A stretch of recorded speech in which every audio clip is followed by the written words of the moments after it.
நான் பெற்ற மகனுக்காக சொன்னேன். எப்படி காலமகள் கண்டிருப்பாள் சின்னையா, நான் கண்டலங்கே கவலைப்பட்டு என்னை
சொன்னேன். அம்மா, நான் மேலவளாம்பரம் செல்ல போகிறேன் அம்மா.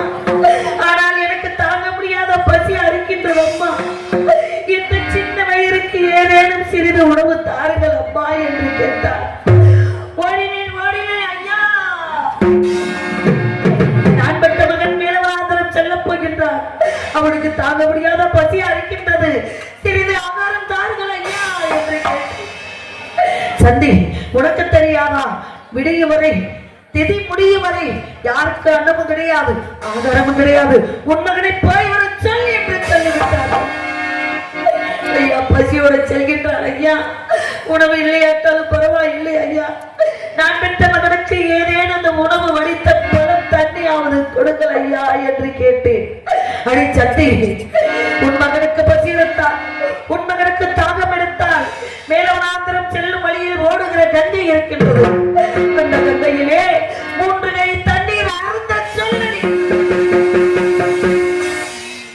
நான் பெற்ற மகன் பிறந்து விட்டான் என்று 33 கோடி தேவர்களுக்கும் 47 ரிஷிமார்களுக்கும் வண்ணமிட்டு அமுதமிட்டு எல்லோரும் 100 வயசுக்கு நல்லா இருக்க வேண்டும் என்று வாழ்த்தினார்கள். அப்பொழுது நான் பெற்ற மகனுக்கு தங்க கிண்ணத்திலே பாலன பிசைந்து நிலாமுகம் காட்டி, ஒரு வாய் வாங்கும் மகனே, ஒரு வாய் வாங்கும் மகனே, உண்டு மகனே உணவை என்று நான் பெற்ற மகனை சுற்றி சுற்றி வந்தேன். அம்மா, எனக்கு பசி இல்லை அம்மா, எனக்கு பசி இல்லை அம்மா என்று ஓடி ஓடி உழைத்தான் அம்மா. நான் பெற்ற மகன் அப்பேற்பட்ட பெற்ற மகனுக்கு பிடிசால கொடுக்க முடியாத பாவி அடைந்துவிட்டேன்.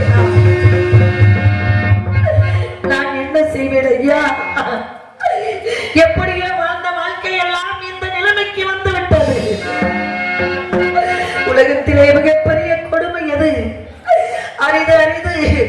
வறுமையில் இளமையில் வறுமை கொடிது என்று சொன்னார்கள்.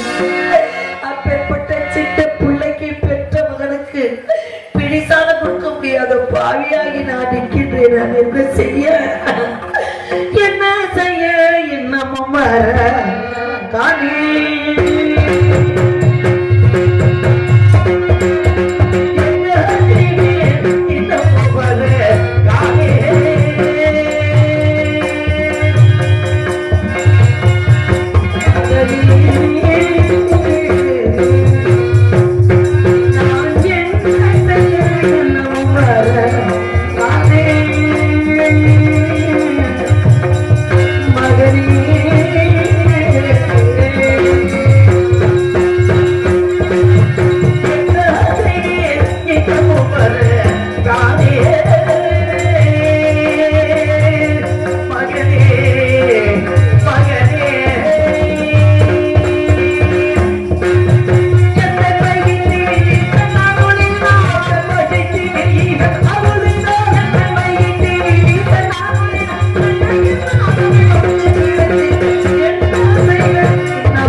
நான் பெற்ற மகன்.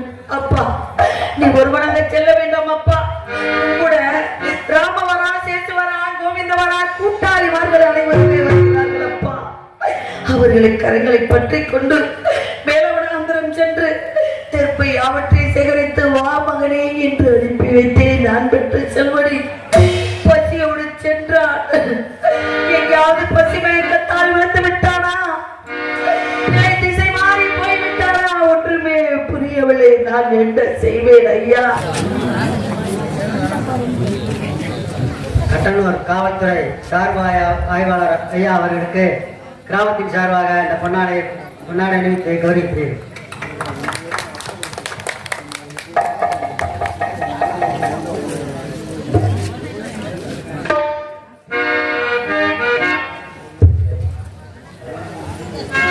ஆரிரரீரோ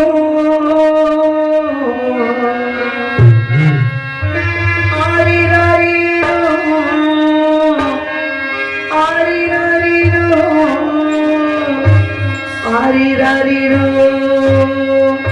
ஆரிரரீரோ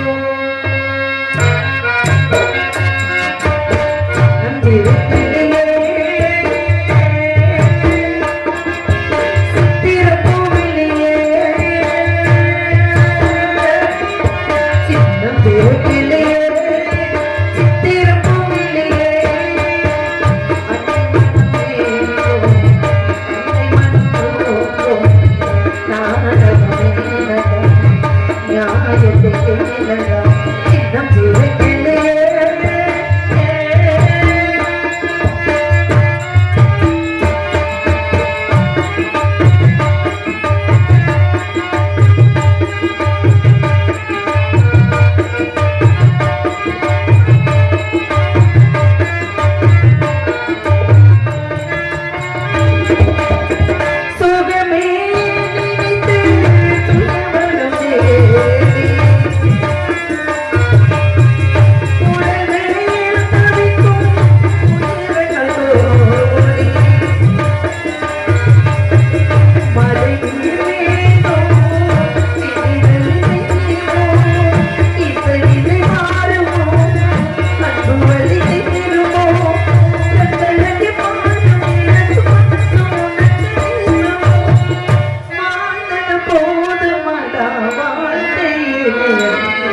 வேடிக்கை காதடா சின்னம் இருக்கிறே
வேடிக்கை காதடா வேதனை பாதடா வேடிக்கை காதடா சின்ன திரைக்கிலே சித்திர பூவிலே